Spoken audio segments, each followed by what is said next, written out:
My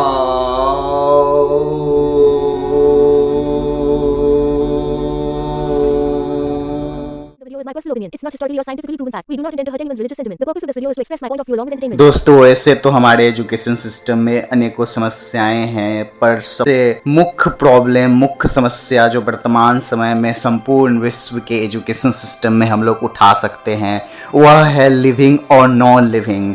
बचपन में ही सभी बच्चे लोगों को पढ़ा दिया जाता है कि यह लिविंग है और यह नॉन लिविंग है, परंतु मेरा प्रश्न यह है, मैं आप सबसे यह पूछना चाहता हूँ कि आखिर नॉन लिविंग है ही क्या? यह संपूर्ण सृष्टि में क्या कोई ऐसा है जो नॉन लिविंग है? अपने प्रारंभिक अवस्था में, अपने मूलभूत अवस्था में सब लिविंग ही होते हैं, या फिर समय के साथ उनका जो लिविंग बॉडी है वो एक रिसाइकलिंग प्रोसेस का हिस्सा होता है कि पहले बॉडी जन्म लेता है, लिविंग रहता है, फिर अंत में डेड हो जाता है और वापस से जिन सब चीज़ों से उसकी मिल की सृष्टि हुई है फिर से पुनः वही सब चीज़ों में वह मिल जाता है, अतः वह फिर से पुनः जन्म होगा। यह प्रक्रिया हमेशा चलती रहती है। जब कोई चीज़ मर जाता है तो ही वह नॉन लिविंग हुआ, उससे पहले तक वो हमेशा जीवित ही रहता है। कोई भी ऐसी वस्तु नहीं है जिसको एग्जाम्पल में यह लिखाया जाता है कि यह नॉन लिविंग है। यहाँ पे ही प्रॉब्लम क्रिएट हो जाता है।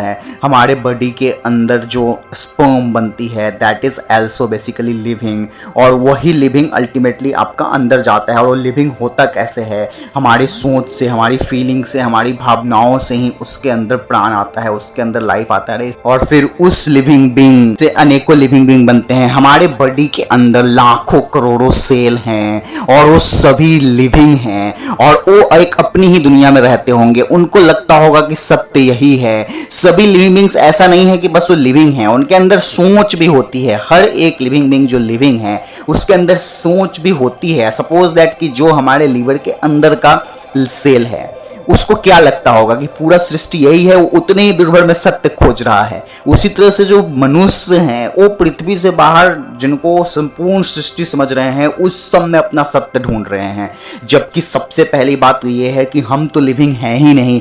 हम तो उसी तरह से हैं जैसे हमारे बॉडी के अंदर सेल, जो हमारे बॉडी के इंटरनल ऑर्गन के अंदर का जो सेल है उस तरीके से हम पृथ्वी के सेल हैं। और वास्तव में पृथ्वी अपने आप में एक संपूर्ण बॉडी है, और फिर पृथ्वी वो एक बड़े यूनिवर्स का हिस्सा है, वो एक बड़ी सृष्टि का वो एक बड़ी पार्ट है, और वो फिर बड़ा सृष्टि एक अनंत सृष्टि का बड़ी पार्ट है। तो हम जिस जगह पे सत्य खोज रहे हैं ये वैसे ही हुआ जैसे हमारे बॉडी के अंदर जो लीवर के अंदर सेल है, वो कोशिका सिर्फ लीवर भर में पूरा जो अंदर का उसका एनवायरनमेंट है, पूरा जो लीवर का साइज है उतने ही दूर भर में वो सत्य खोज रहा है। मनुष्य वैसे ही इस यूनिवर्स में सत्य खोज रहा है, जबकि उसको यह आभास ही नहीं कि यह संपूर्ण सृष्टि एक बॉडी है और उस बॉडी के अनंत पार्ट हैं, फिर उसके अंदर अनंत पार्ट है, फिर उसके अंदर अनंत पार्ट हैं। जैसे हमारे बॉडी के अंदर इंटरनल ऑर्गन्स है, फिर उस इंटरनल ऑर्गन्स के अंदर बहुत सारे पार्ट हैं, फिर उसके अंदर बहुत सारे पार्ट हैं। ऐसे कर करके हर एक चीज पार्ट बाय पार्ट बनता है, और हर एक अल्टीमेट तत्व को, हर एक परम तत्व को लगता है कि वही सत्य है, और वो जितनी दूर भर वह देख पाता है, जितनी दूर भर वह समझ पाते हैं, उतनी ही दूर भर में सत्य खोजने की तलाश में लगा हुआ रहता है। पर हमें संपूर्ण सत्य का ज्ञान अंदर जाके, भीतर जाके, अपने भीतर जाके ही मिलेगा। यह जो अनंत सृष्टि के बारे में अभी मैंने बताया कि पृथ्वी सबसे पहले आपका इस सोलर सिस्टम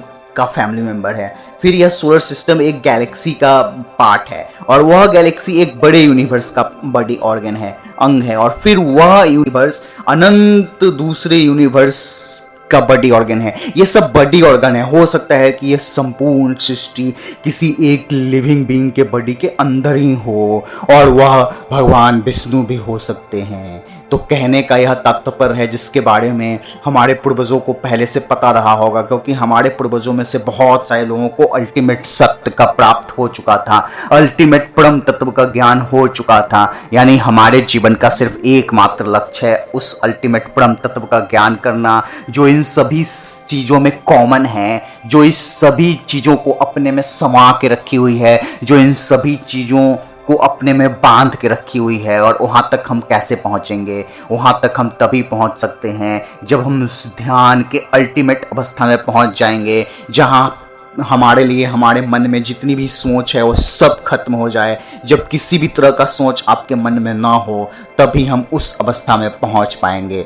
दोस्तों, यह वीडियो देखने के लिए आप सबका हृदय से धन्यवाद। मिलते हैं नेक्स्ट वीडियो में जल्द ही। चैनल को सब्सक्राइब करके आप हमारा सपोर्ट कर सकते हैं इस ज्ञान की श्रृंखला को संपूर्ण सृष्टि में अनंत तत्वों तक पहुंचाने के लिए।